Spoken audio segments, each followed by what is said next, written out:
Yeah, officially Tito was behind the ball. Officially Tito was facing. Yeah, he had to run. He had to run around. So he had to just like I've had to do over there on the sideline. And then what's the T half?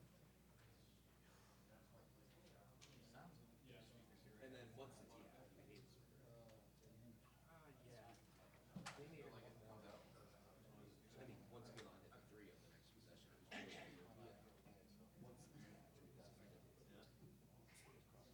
Thank you. Okay. Like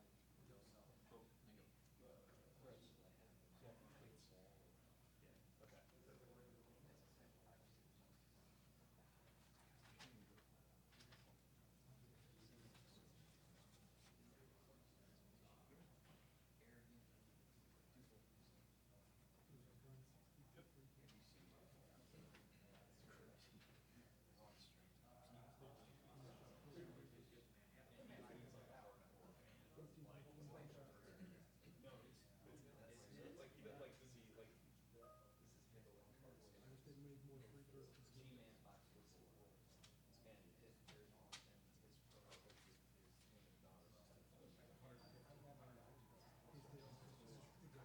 so yeah, that was like the thing. I thought it was 30 or 21. Granted, yeah, it was at least 17 for sure. January 2nd.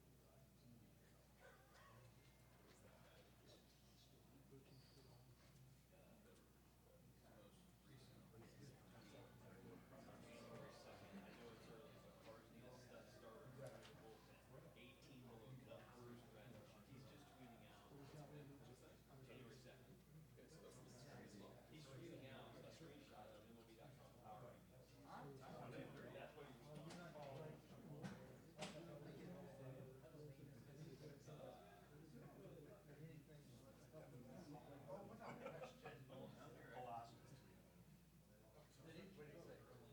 You're right. I would guess.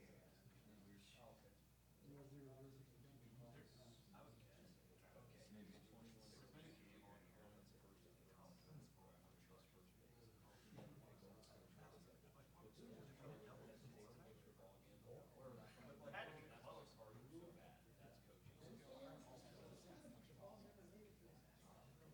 Alan, do you agree with Jerry Collar?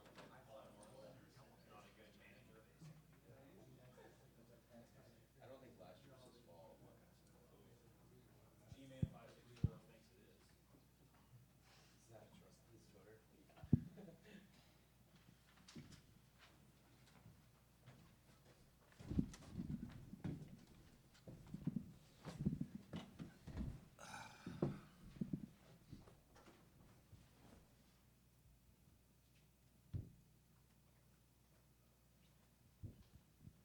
Coach, just start from the back. What happened there in the handshake line with you and Coach Otzelberger? None. We just talked about nothing happened. We talked about a situation that took place during the game, and he said he would check into it, and I told him thank you and went on. I love TJ. Great job. Great. What an unbelievable environment out there. You know, he does a great job. His team is tough. They play together. They're fun to watch. No fun to play against. You know, have all the respect in the world for him, what he does with his program, and I appreciated him hearing me out, and he said he would check into it. What was the situation that you raised? I'll let keep that between me and TJ.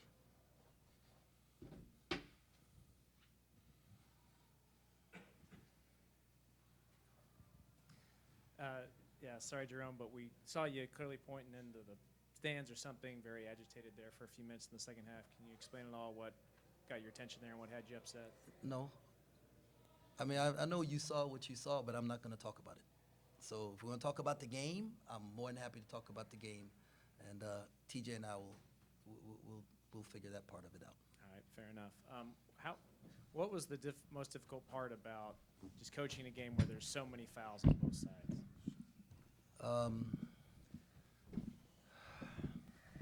Well, our second half defense was pretty good, you know. and I thought our first shot defense in the second half was really good, and for the most part, I thought we did a decent job on the glass. It's just impossible to defend the free throw line, and so that's what makes it difficult.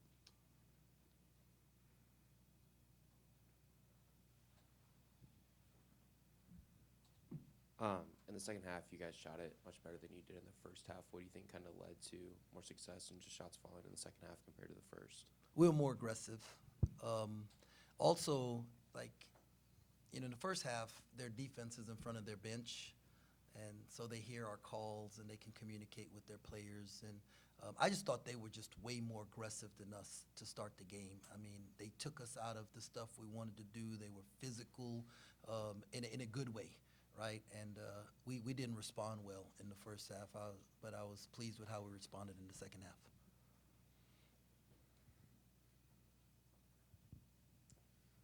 David picks up that foul with roughly 2 minutes left, and then you get a technical. In that moment, I know there's a lot of frustration with how the game plays out, but when the game ends, do you look back and say that was a bad time to get that? Yeah, I You wasn't. gave 4 free I wasn't throws. trying to get a tech. I didn't say anything. I just thought it was a bad call, and I waved my arm. With the intensity of that game and that moment, I would think that we would all be given a little grace in that moment, right? Because and let the players decide on the floor. So that was my fault, right? Because I waved my arm. I'll make sure I don't wave my arm next time. Considering the physicality of the game and the way it played out, and maybe some of the emotions peaking at different times, whether it's pointing into the crowd or things going on the court, how do you feel like this officiating crew handled tonight's game, keeping it all together? They have a really tough job to do, and those guys are all veteran guys that really care about their craft and do as good of a job as they can do. What would you say is the cause of how you guys clawed back into the game and had a fast start to the second half? The fast start to the second half and made shots, and that helps. But our aggressiveness, like we were more us in the second half, and handled their physicality better in the second half than we did the first. Cam, how tough was it to get into a groove after being on the bench for most of the first half with foul trouble? It wasn't tough at all. We practiced that way. We on the road, and we had to prepare for this, and I was prepared, and my teammates, they kept me positive while I was on the bench, and it turned out good for me, I guess.